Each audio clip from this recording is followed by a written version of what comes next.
할렐루야. 참 좋으신 주님의 은총과 평화가 오늘도 주님을 예배하는 저와 여러분 가운데 늘 함께 계시기를 간절히 소망합니다. 세상이 하나님의 구원이 어디 있느냐, 너희들이 무엇을 쫓아가느냐, 그렇게 알지 못하여서 조롱하고 비웃어도 믿음의 길을 포기할 수 없어 하나님께 여러분의 인생을 걸고 걸어가실 때 하나님의 여러분 걸음걸음마다 위로해 주시고 길을 열어주시고 소망을 불어넣어 주시는 복된 삶 살아가시기를 간절히 축복합니다. 지난주에 이어서 우리가 일독서 본문으로 사도행전 말씀을 읽었습니다. 부활절기 기간 동안은 일독서 본문은 사도행전이 주어진다고 말씀드렸죠.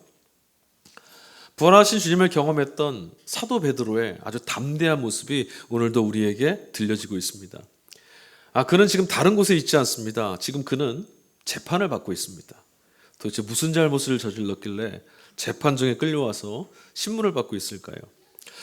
그를 지금 재판하고 있는 사람들의 면모가 성경에 소개되어 있는데 이름이 드러나고 있습니다. 안나스, 가야바, 요한, 알렉산더, 이런 대제사장 가문에 속해 있는 유대 유력자들이라고 소개하고 있습니다.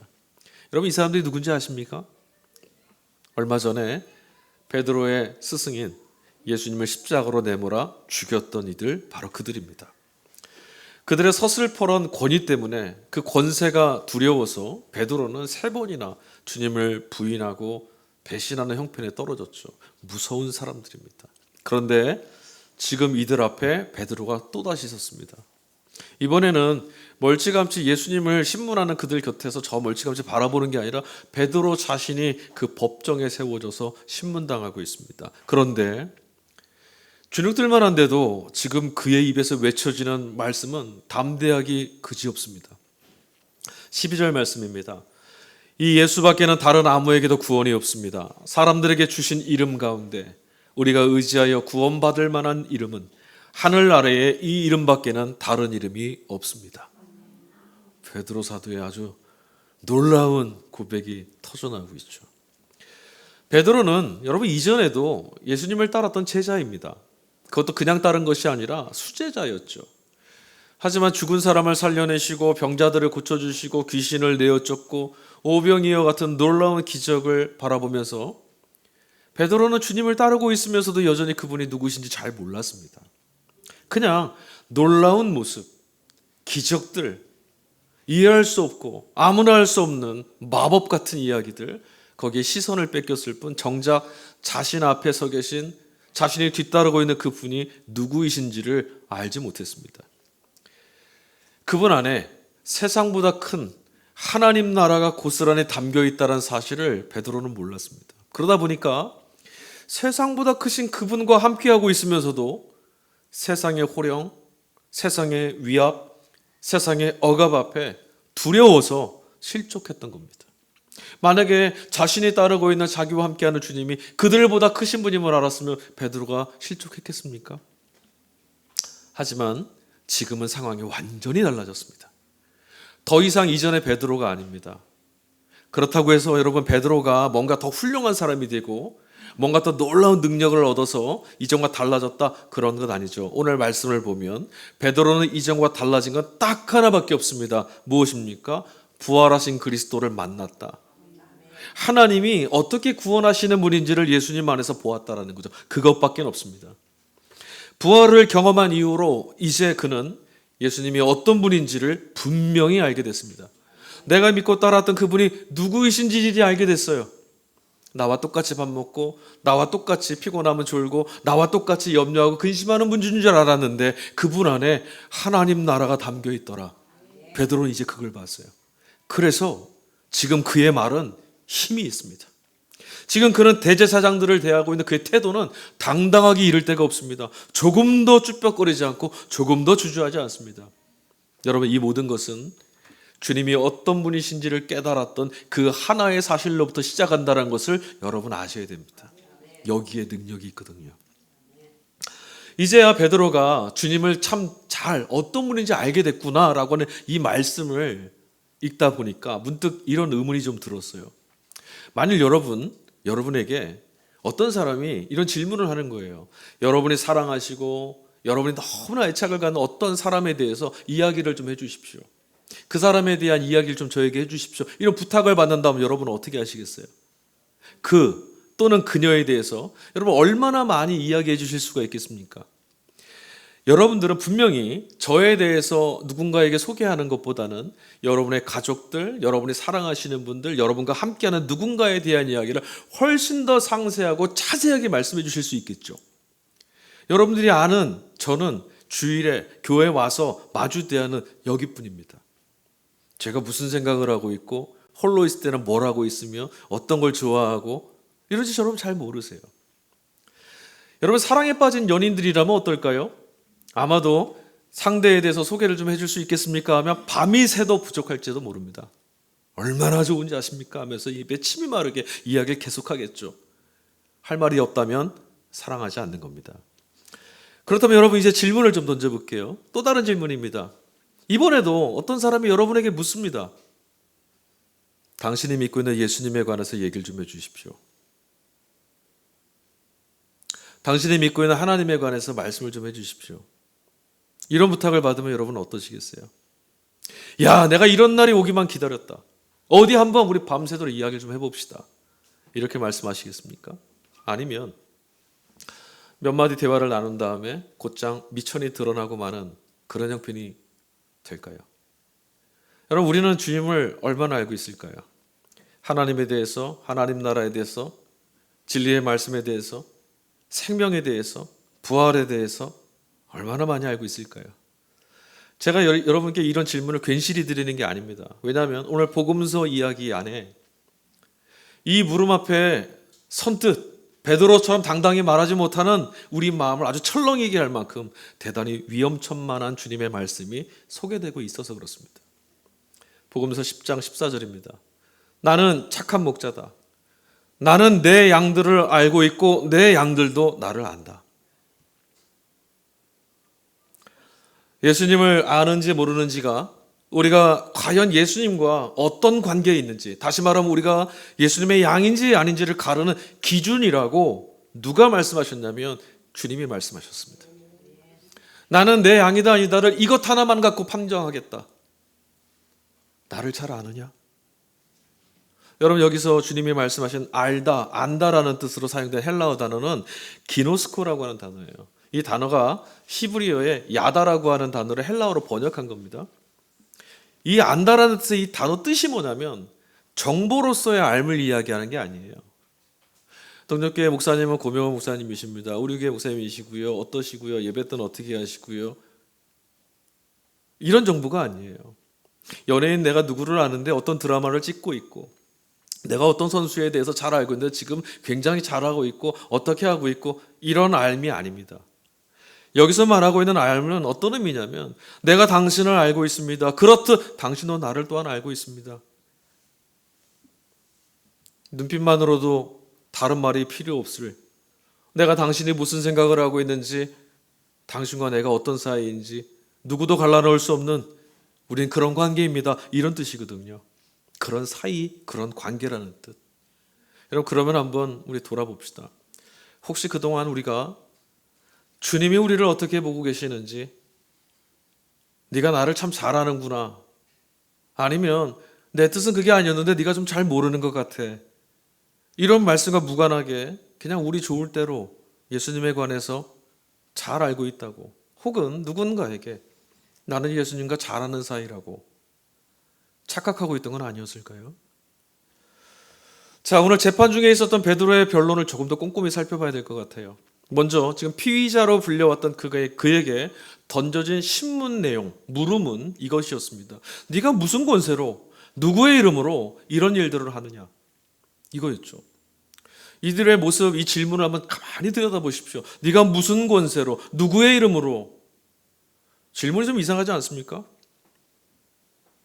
얼마나 선한 일을 했는지 아니면 잘못했는지 이게 아니라 넌 무슨 권리로 무슨 권한으로 이거 했느냐? 이렇게 묻는 사람들 여러분 특징이 있어요. 이런 어떤 사람들이냐면 나는 너희와 다르다.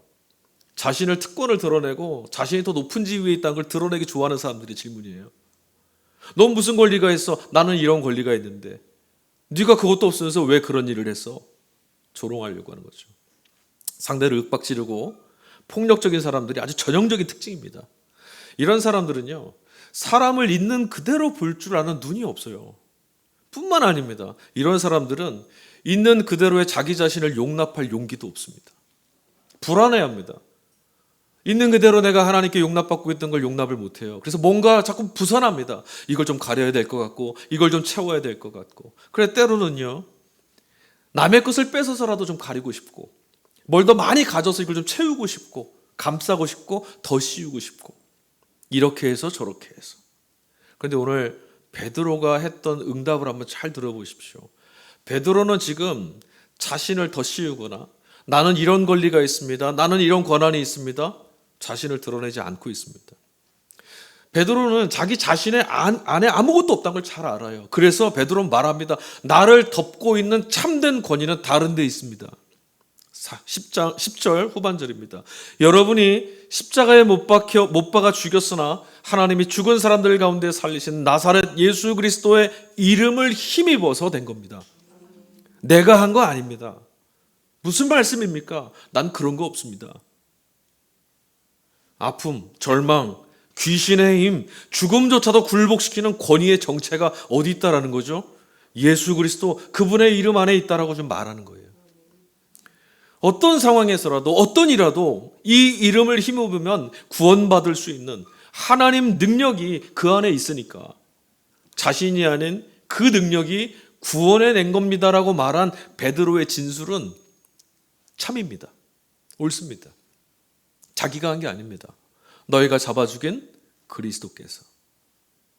하지만 여러분, 이 권위가 베드로 자신의 것은 분명히 아니지만 지금 그 권위가 어디로부터 발현되고 있습니까? 그의 믿음을 통해서, 베드로를 통해서 베드로 안으로부터 발현되기 시작했습니다. 사도행전 같은 책 3장 6절 말씀에 가보면 이런 말씀이 있죠. 베드로가 말하기를 은과 금은 내게 없으나 내게 있는 것을 그대에게 주노니 나사렛 예수 그리스도 이름으로 일어나 걸으십시오. 성전 앞에서 구걸하던, 남에서부터 걷지 못하던 어떤 일을 일으켜 세울 때 베드로가 한 말입니다. 베드로가 뭐라 그랬죠? 내가 당신을 일으켜 세우겠습니다. 내가 당신에게 이런 일을 해주겠습니다. 아니요, 그렇게 말하지 않았습니다. 베드로는 분명히 고백했습니다. 이 이름의 능력을 힘입어.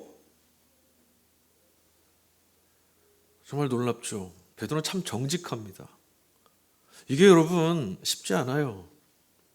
사람들로부터 야 대단하다 인정받고 추앙받으면요, 이게 그렇게 안 됩니다. 이 이름 아무나 사용하는 거 아니야. 내가 이 권위에 힘입어. 이렇게 되거든요. 이게 좀 더 지나치면 이름도 사라져요. 내가 이 일을 했다 그러죠. 근데 베드로는 언제나 자기 자신은 이야기하지 않나요? 하지만 여러분, 여기서 오해하시면 안 돼요.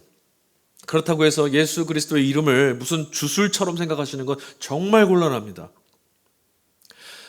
이 사도행전을 기록했던 누가가 기록한 이 당시에도 주님의 이름을 그런 식으로 생각하고 그런 식으로 사용하려고 했던 사람들이 없던 게 아니었어요. 많았어요. 곳곳에서 예수님의 제자들 사도들이 예수님의 이름 안에서 이루었던 놀라운 일에 대한 소문들이 퍼져나갔거든요. 그 말을 듣고 홀깃했던 사람들이 참 많았습니다. 그래서 예수님의 이름으로 사역했던 바울 사도를 흉내내서 그 이름으로 귀신을 내쫓으려고 하는 사람들도 있었어요. 사도행전 19장에 가보면 그 유대제사장 스게와의 아들 7명이 그 짓을 했습니다. 그때 어떤 일이 벌어진 줄 아세요? 사도행전 19장 15절 16절입니다. 악귀가 대답하여 이르되 내가 예수도 알고 바울도 알거니와 너희는 누구냐? 악귀 들린 사람이 그들에게 뛰어올라 눌러 이기니 그들이 상하여 벗은 몸으로 그 집에서 도망하는지라. 분명히 그 아들들이 뭐 했냐면 예수 그리스도의 이름으로 바울이 외쳤던 것처럼 그 이름으로 귀신을 내쫓으려고 했어요. 명령했습니다. 근데 오히려 지금 어떤 일이 벌어졌냐? 그 귀신들에 의해서 짓눌리고 도망치는 신세가 되고 말았어요. 그런 예수님의 이름으로라고 하는 것은 주문이 아닙니다. 거기서 여러분, 오늘 우리 시대에도 우리 안에서도 이 사실을 오해하는 분들이 없지 않아 있습니다. 마치 이방인들처럼 그 이름을 막 사용하려고 합니다. 마치 주술처럼, 마치 무속인들처럼, 마치 세상의 어떤 이들처럼 그 이름을 도구처럼 사용하려고 합니다.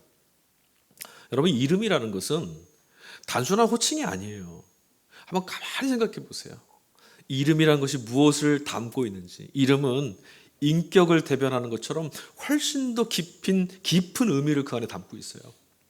실제로 여러분, 우리가 누군가의 이름을 불러준다는 건 그때로부터 그 이름이 불리워진 대상을 매우 특별한 관계 안에 있는 어떤 사람으로 내가 받아들였다고 하는 메시지를 담는 거예요. 세상에 오늘 예배에 들어오시기 전에 여러분, 세상 안에서 많은 사람을 스쳐 지나오셨을 거예요. 여러분, 그들을 제게 한번 소개시켜 보세요. 뭐라고 말씀하시겠어요? 어떤 사람, 그런 사람, 이것, 저것. 요즘에는 세상이 사람들의 이름을 번호로 말하더라고요. 희생자의 이름도 1번, 2번, 3번. 그럼 그게 다 그것이 돼요. 나하고는 관계가 없어요. 근데 이름을 불러주면 나한테 이름을 부르는 순간 그 사람의 인격이 보이고 그 사람과의 관계가 보이고 내가 그 사람이 얼마나 소중한지를 뜻하는 거예요.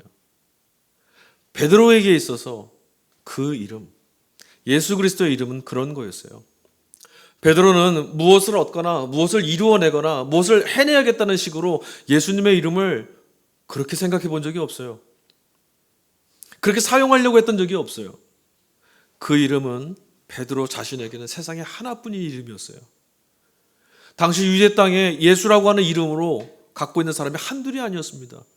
그러나 베드로가 그리스도 예수의 이름으로 말할 때 그 예수 이름은 자신에게 단 하나였던, 끝까지 자기를 믿어줬던 그분이었어요. 그 이름은 베드로에게 단 하나뿐인 하나님의 아들 그리스도 자신이었어요. 그래서 베드로가 그 이름을 부를 때마다, 베드로가 그 이름을 고백하며 사역할 때마다, 베드로가 그 이름으로 기도할 때마다 베드로 자신은 늘 언제나 내가 지금 이분과 함께하고 있다, 이 사실만 붙들었어요. 사랑하는 교회 여러분, 우리는 그리스도인들입니다. 다시 말하면 우리는 바로 그 이름으로 불리워지는 무리라는 거예요. 이것은 우리가 그 이름을 사용하는 사람들이 아니라 그 이름 안에서 그 이름과 함께 존재하고 그 이름과 함께 더불어 살아가는 사람들이라는 걸 드러내는 거예요. 적어도 우리가 주님의 이름으로 아멘하고 주님의 이름으로 기도할 때, 주님의 이름으로 예배할 때, 주님의 이름으로 살아갈 때, 신음하더라도 주님의 이름을 부르며 신음할 때 우리는 그때마다 그 이름의 주인 되시는 예수 그리스도 안에서 또 예수 그리스도와 함께 살아가고 있는 거예요. 이게 여러분 기독교 신앙입니다. 지금 우리도 베드로 사도처럼 주님의 이름을 부르고 주님의 이름으로 여기 모여 있습니다. 주님은 분명히 뭐라 말씀하셨냐면 당신을 아는 사람만 당신의 양이라고 말씀하셨습니다. 그럼 여기에 모여 주님의 이름을 함께 고백하고 있는 우리는 주님을 얼마나 알고 있을까요? 자, 이 사실을 가늠해 볼 수 있는, 스스로를 가늠해 볼 수 있는 질문을 좀 드리겠습니다. 여러분, 이 질문에 답해 보시면 됩니다. 큰 소리로 안 하셔도 됩니다. 속으로 대답하시면 돼요. 자, 여러분, 율법, 계명, 하나님의 말씀이죠. 주님의 말씀입니다. 여러분, 이런 말씀을 들으실 때 제일 먼저 여러분 안에 어떤 생각이 떠오르십니까? 해라, 하지 마라, 이렇게 하라, 저렇게 하라, 여기 있어라, 여기 머물러라.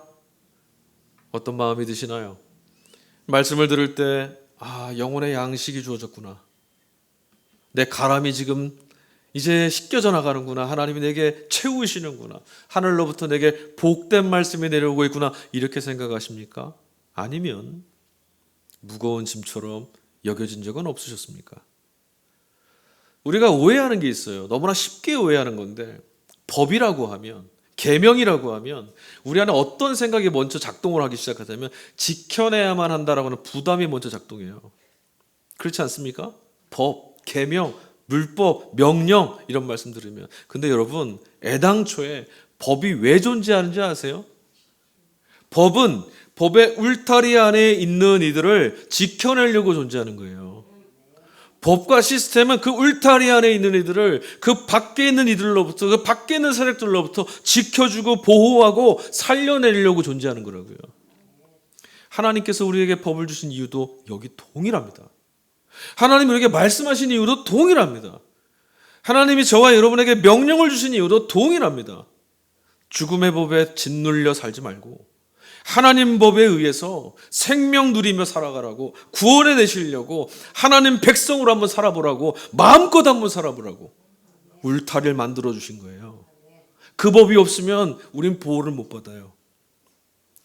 여러분, 그래서 모든 말씀은, 하나님께로부터는 모든 말씀은 하나님 자신을 위해서 주어진 게 아니에요. 하나님이 그 말씀을 듣는 저와 여러분을 위해 주신 거예요. 그러니까 어떤 말씀을 들어도 여러분들은 기쁨으로 아멘 하셔야 되는 게 맞는 거예요.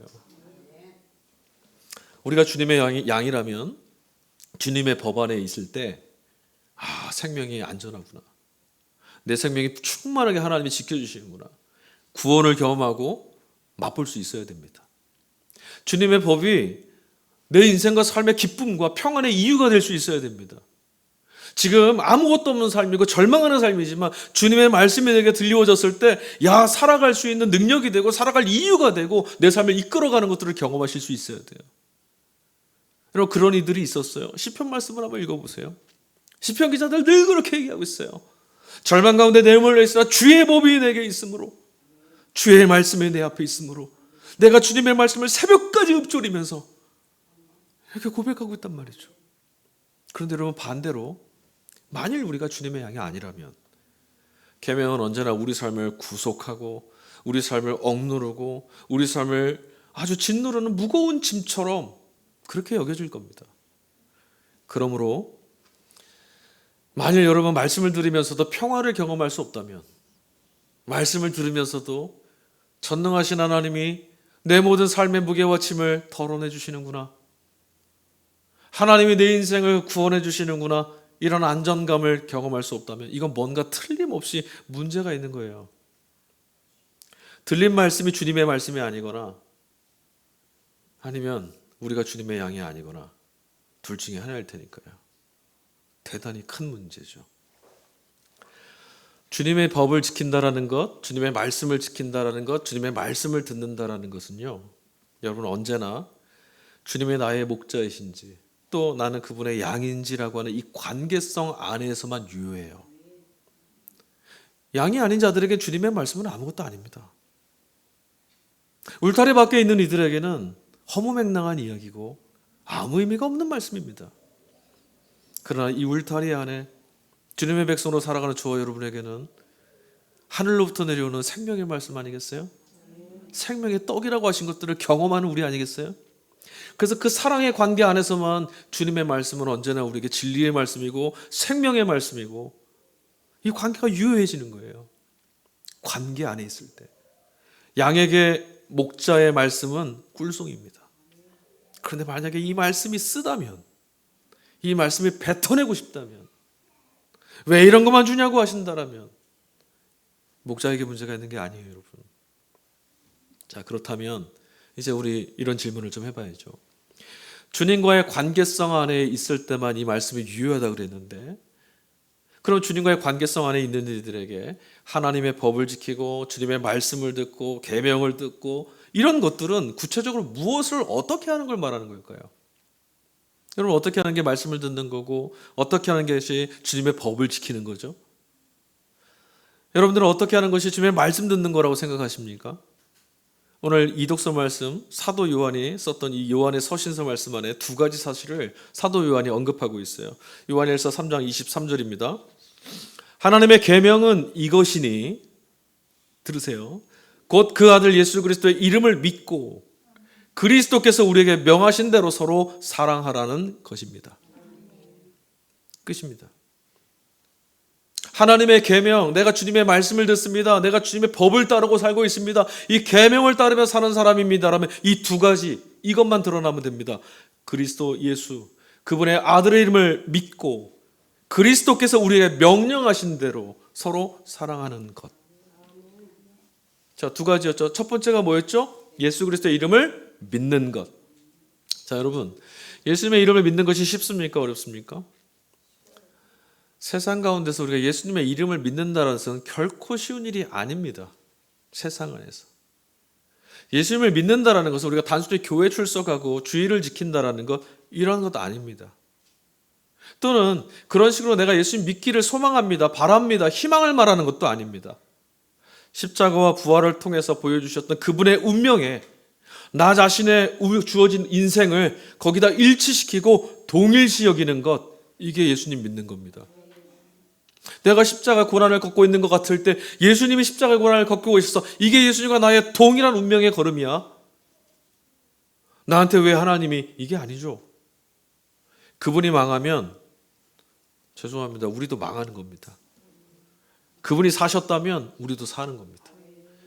그분이 하늘에 구세주가 되신다라면 여러분, 우리는 하늘의 유업을 받는 상속자들이 되는 겁니다.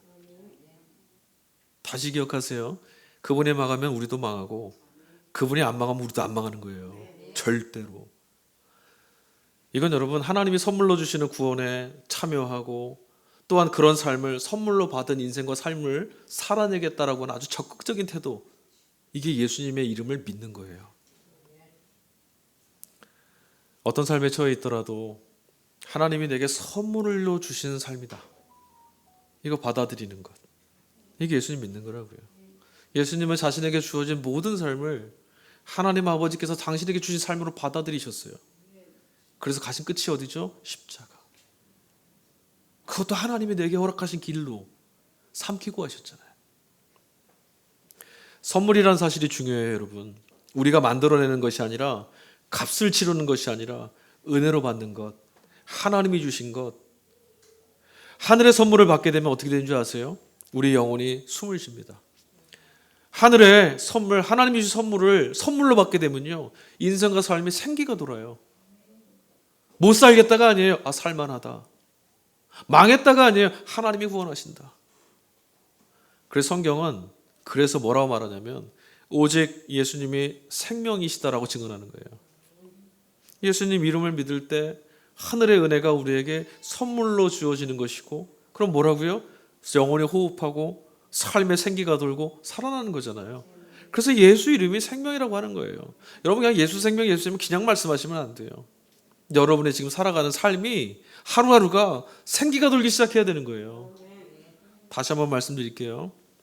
예수님이 생명이시라는 말씀은, 생명이란 우리가 수고해서 애를 써서 만들어내는 것이 아니라 하나님께서만이 선물로 주실 수 있는 것, 예수님 당신의 아들에게 주셨던 걸 우리에게 주셨다는 걸 받아들이고 믿는 것. 여러분, 이 사실을 꼭 믿으시기 바랍니다. 두 번째는 서로 사랑하라는 거였어요. 다음 주도 이 사랑에 관한 말씀을 계속 할 거예요. 여러분, 사랑한다라는 말씀 아득하지 않으세요? 이게 우리가 가능하겠습니까? 여러분, 우리가 서로 사랑하는 거 가능할까요? 예수님 뭐라고 말씀하셨는지 아세요? 아버지가 나를, 내가 아버지를 대하듯이. 그리고 또 뭐라고 명령하셨냐면 내가 너희를 사랑한 것처럼. 그게 사랑이라고 하셨는데 이게 우리가 가능하겠어요? 그래서 때로는 세상 사람들이, 교회 안에서 성도들이 사랑합니다라는 말을 되게 뭐라 하거든요. 그때 저는 가끔 이렇게 찔림을 받아요. 제대로 보고 있네. 우리가 사실 말로만 하고 있는데. 그런 기대감을 갖고 교회나 세상을 그렇게 우리 사랑하는 세상, 사랑하는 교회 한번 만들어 보자고 수고하고 노력하시는 분들 많이 있습니다. 귀한 거니까. 하지만 저는 이 문제에 대해서 회의적입니다. 아니, 이걸 불가능하다고 저는 생각합니다. 우리는 예수 그리스도께서 우리를 위해 십자가를 짊어지셨던 것, 우리를 향한 사랑이었다는 사실을 받아들이는 데는 전혀 어려워하지 않습니다. 나를 위해서 나를 사랑하셔서 짊어지셨다, 그러니 그것이 사랑이다라는 걸 인정하고 받아들이고 아멘하는 건 전혀 어렵지 않아요. 근데 오늘 서신서 말씀 보니 16절 말씀에 예수님이 말씀하신 것처럼 우리도 또한 형제를 위하여 목숨을 버리는 것이 마땅하다, 이것이 사랑이다 하시는 말씀에는 흔쾌히 동의가 되지 않습니다. 어떻게 그럴 수가 있겠습니까? 이건 좀 심하신 것 같잖아요. 우리가 어떻게 그럴 수가 있어요? 내 눈에 들지 않는 사람, 그 어떤 사람을 생각하면 가슴 속에서 쓴물이 올라올 때도 있잖아요. 그런 감정을 없는 것처럼 그런 척하면서 친절을 대하는 것, 이게 바로 가식에 떨어지는 거죠. 주님은 언제나 그 마음과 중심을 판단의 기준으로 삼고 계시는데 우리가 언제까지 감출 수 있겠어요? 사람은 감출 수 있고 속일 수 있지만 말씀 앞에서는 그럴 수가 없단 말이죠. 그러니까 이 문제를 해결해야 돼요. 요한은 대체 주님의 말씀을 왜 이렇게 전할까요? 그는 우리와 심정이 달랐고, 그는 우리와 믿음의 수준이 달랐고, 그는 능력이 달랐고, 주님처럼 사랑할 수 있는 특별한 은혜를 입은 사람이었기 때문에 이 말을 했을까요? 저와 여러분들이 이 말씀을 읽을 때 너무나 중요한 것임에도 불구하고 간과하고 있는, 쉽게 지나치는 부분이 있어요. 자, 요한일서 3장 16절 말씀입니다. 그리스도께서 우리를 위하여 자기 목숨을 버리셨습니다. 이것으로 우리가 사랑을 알게 되었습니다. 요한이 전하는 메시지의 핵심이 뭔지 아십니까? 교회는, 성도는 사랑하라, 사랑하는 것이 하나님 말씀을 따르는 것이 하나님 백성의 삶이다라고 말한 요한 사도의 메시지의 핵심은 뭐냐면 하나님께서 먼저 사랑하셨다라고 하는 이 문장 안에 있어요. 사랑의 시작은 누구로부터 오죠?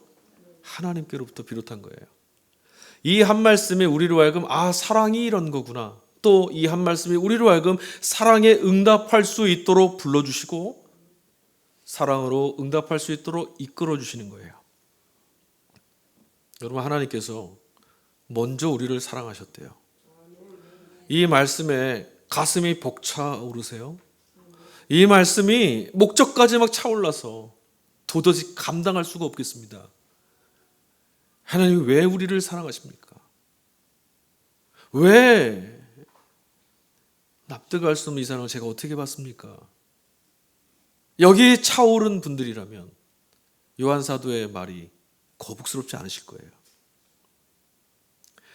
부활하신 주님을 경험했던 제자들은 생명을 주시는 하나님의 능력이 바로 예수님의 운명 안에 고스란히 담겨 있다는 걸 깨달았어요. 여러분, 생명을 얻게 하는 것보다 큰 사랑이 있을까요? 없습니다. 하나님이 예수님을 다시 살리셨어요. 그걸 보고 요한 사도는 말합니다. 하나님은 정말 사랑이시구나. 죽음에 삼켜져서 망하는 우리를 살려주셨으니 하나님은 정말 우리를 사랑하시는구나.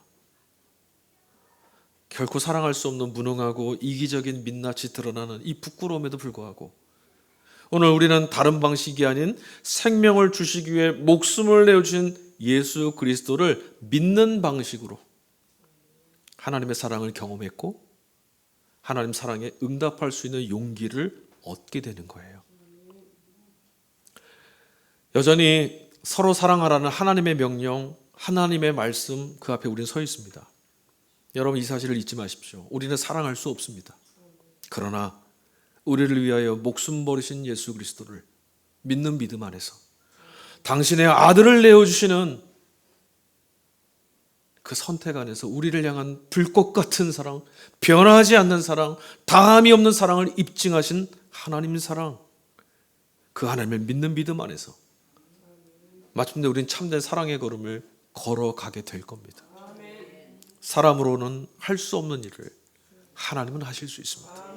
그러므로 여러분, 하나님 사랑, 하나님의 은혜를 실감하기 전에 내가 이 말씀과 명령을 지켜 사랑해야겠다, 그런 걸음일랑 포기하십시오. 먼저는 하나님이 먼저 나를 사랑하셨다는 사실에 가슴을 열고 응답하십시오. 내가 사랑받을 수 있는 자격이 없었다는 사실을 실감하십시오. 그런데 하나님이 아끼지 않으셨다는 것, 하나님이 포기하시지 않았다는 것, 왜 저희를 이라고 사단이 참소할 때 나는 저희가 없으면 살 수 없다, 하나님이 우리에게 하신 말씀이에요. 그 사랑에 감동하시고 그 사랑의 마음을 열고 응답하시면 요한 사도를 통해서 주신 이 말씀, 내가 이 사랑하신 예수님을 믿고 그 사랑의 법을 믿고 그 사랑의 걸음을 걷기로 결단하는 하나님 백성이구나, 주님의 양이구나, 이 사실이 우리 안에서 자꾸자꾸 외쳐질 겁니다. 그리고 그 걸음이, 그 말씀이, 그 확신이, 그 믿음이, 그 담대함이 이제 우리로 하여금 걷게 할 거예요. 사랑할 수 있도록. 그러므로 잘 안 되는데, 미운데, 싫은데 사랑해야겠구나가 아니라 내가 하나님 사랑에, 주님의 말씀에 주님이 어떤 분인지 잘 모르고 있구나, 내가 주님의 양이 아니라서 이게 안 됐던 거구나 돌아보시고, 그럼에도 불구하고 지금도 우리를 양으로 불러주시는, 언제나 우리를 당신의 양이라고 불러주시는 주님께로 돌이키십시오. 그러면 우리는 세상 가운데 주님의 백성, 주님의 제자들이라고 일컫는 사랑의 사도들이 될 줄로 믿습니다. 우리 이 시간에 함께 찬양했으면 좋겠습니다. 성도들에게 있어서는 오늘 베드로 사도가 고백했던 것처럼 한 이름밖에는 없습니다. 우리가 내일의 걸음을 어찌할 수 있겠습니까? 이 한 걸음 너머에 무엇이 우리를 기다리고 있는지 우리가 뭘 알 수 있겠습니까? 어떤 것이 좋다고 얼마나 기뻐하겠습니까? 어떤 것이 슬프다고 얼마나 암담할 수 있겠습니까? 우리 인생과 삶을 이끌어 주시는 분은 주님이십니다. 이미 망한 인생 다시 살게 하셨으니까, 이미 망함으로 확정되어 있는 삶을 생명으로 이끌어 주셨으니까, 여러분 주의를 기웃기웃하면서 두리번 하지 마십시오. 우리에게는 한 이름밖에 없습니다. 우리를 사랑하셔서 자신의 모든 걸 내어주신 그분만 바라보시고, 그분에게 영혼을 잇대어 가시고, 그분으로부터 사랑할 수 있는 용기, 믿을 수 있는 심령 공급받으십시오. 그럼 살 수 있습니다. 우리 이 고백했으면 좋겠어요. 주님, 우리는 내일 일을 알 수 없습니다. 나는 주님만 믿습니다. 우리 같이 찬양하겠습니다.